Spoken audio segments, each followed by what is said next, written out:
Good morning class. 10th class है। हम आपको काव्य सौंदर्य के तत्व पढ़ा रहे थे, जिसमें कि हमने रस पढ़ा दिया है। आज हम आपको अलंकार पढ़ा देते हैं। तो अलंकार किसे कहते हैं?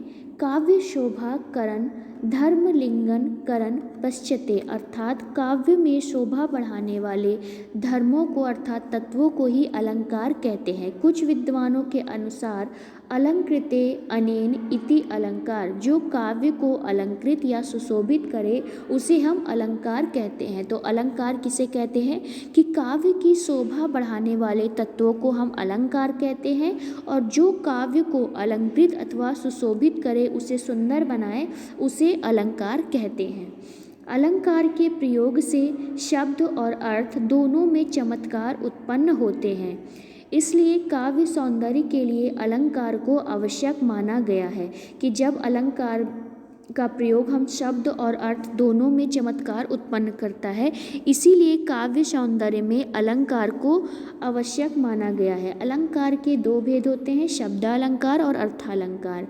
शब्दालंकार किसे कहते हैं कि जिन अलंकारों के प्रयोग से कविता के शब्द सौंदर्य में वृद्धि होती है, उसे हम शब्दालंकार कहते हैं, जैसे कि अनुप्रास, यमक और श्लेष। इसके बाद है अर्थालंकार। कविता में निहित अर्थ के सौंदर्य में वृद्धि करने वाले अलंकार को हम अर्थालंकार कहते हैं। अर्थालंकार के अंतर्गत उपमा, रूपक, उत्प्रेक्षा, प्रतीप, संदेह, भ्रांतिमान, अतिशयोक्ति आदि अलंकार आते हैं। अब आपके पाठ्यक्रम के अनुसार अर्थालंकार के अंतर्गत उपमा, रूपक और उत्प्रेक्षा अलंकार को लिया गया है। तो सबसे पहले हम आपको उपमा अलंकार पढ़ा देते हैं। उपमा अलंकार किसे कहते हैं कि जहाँ पर दो भिन्न वस्तुओं से किसी के गुण धर्म के आधार पर समानता बताई जाए, उसे हम उपमा अलंकार कहते हैं। उपमा अलंकार के 4 अंग होते हैं, उपमेय, उपमान, समान, धर्म तथा वाचक। तो जहाँ पर एक वस्तु की तुलना किसी दूसरे वस्तु से की जाए या एक व्यक्ति की तुलना किसी दूसरे व्यक्ति से की जाए, तो उसे हम, आप साधारण शब्दों में समझ लीजिए कि जब हम किसी की तुलना किसी दूसरे से करते हैं, मान लीजिए किसी व्यक्ति की तुलना हम दूसरे व्यक्ति से कर रहे हैं, तो उसे हम उपमा अलंकार कहते हैं। जैसे कि राम का मुख कमल के समान सुंदर है, तो यहाँ पर राम के मुख की तुलना कमल से की जा रही है। इसके अलावा एक और उदाहरण है, मुख मयंक सम मजु मनोहर। तो यहाँ पर क्या बोला जा रहा है कि यहाँ पर जो मुख की तुलना है वह चंद्रमा के समान की जा रही है। मतलब मुख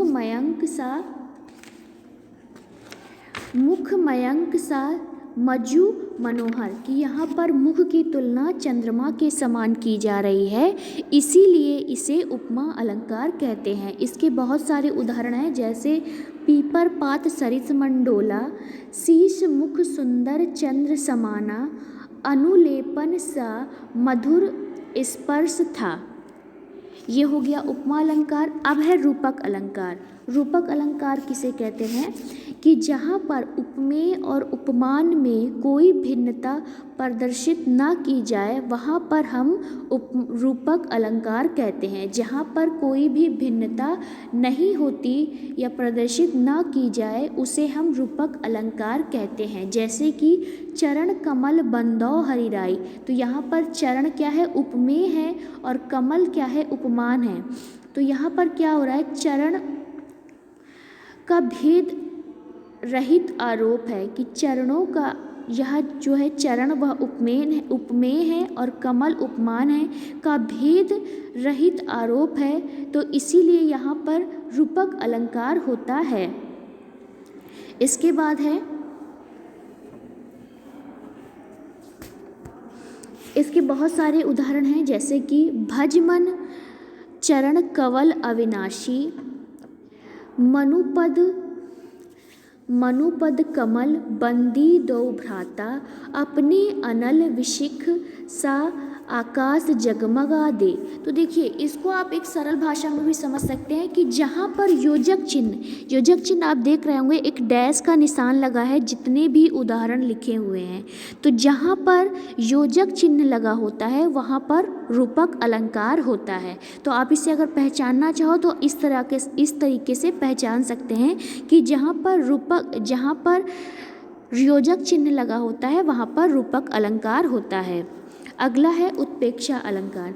तो उत्प्रेक्षा अलंकार किसे कहते हैं? जहाँ उपमेय में उपमान की संभावना व्यक्त हो उसे उत्प्रेक्षा अलंकार कहते हैं। कि जहाँ पर उपमेय में उपमान की संभावना, यहाँ पर क्या हो रही है कि संभावना व्यक्त हो रही है, कुछ संभावना व्यक्त हो, वहाँ पर उत्प्रेक्षा अलंकार होता है। इसके वाचन शब्द में प्रायः मनु, जनु, मानो, जानो, जनहु, मनहु आदि आते हैं। तो जो उत्प्रेक्षा अलंकार होते हैं उसमें संभावना व्यक्त की जाती है और इसमें इसके जो उदाहरण होते हैं उसमें मनु, जनु, मानो, जानो, जनहु, मनहु ऐसे शब्दों का प्रयोग होता है।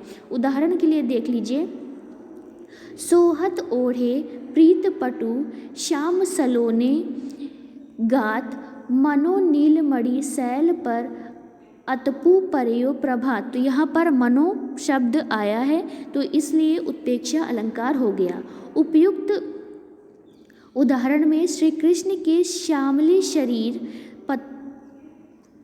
शरीर जो है वह उपमेय है, पर नीलमणि का जो पर्वत है वह उपमान है, तथा प्रीत पटु उपमेय है, पर प्रभात की जो धूप है वह उपमान की संभावना बताई जा रही है, इसलिए यहाँ पर उत्प्रेक्षा अलंकार है। तो यहाँ पर सिर्फ संभावना लगाई जा रही है। इसके अलावा अन्य उदाहरण हैं, दादुर धुनी चाहु दिशा सुहाई, वेद पटहि जनु बटु समुदायी। दूसरा उदाहरण है, अति कटु बचन कहे कैकई, मनहु लेन जरे पर देई। तीसरा उदाहरण है, धाये काम धाम सब त्यागी, मनहु रंक निधि लूटन जागी। तो सभी में देखिए पहले उदाहरण में जनु आ रहा है, दूसरे उदाहरण में मनु आ रहा है और तीसरे उदाहरण में मनहु आ रहा है। तो सभी उत्प्रेक्षा अलंकार के जो भी उदाहरण होंगे उसमें मनु, जनु, जानो, जनो, जनहु इस तरीके के शब्दों का प्रयोग होगा। तो बच्चों आज हमने आपको अलंकार पढ़ा दिया।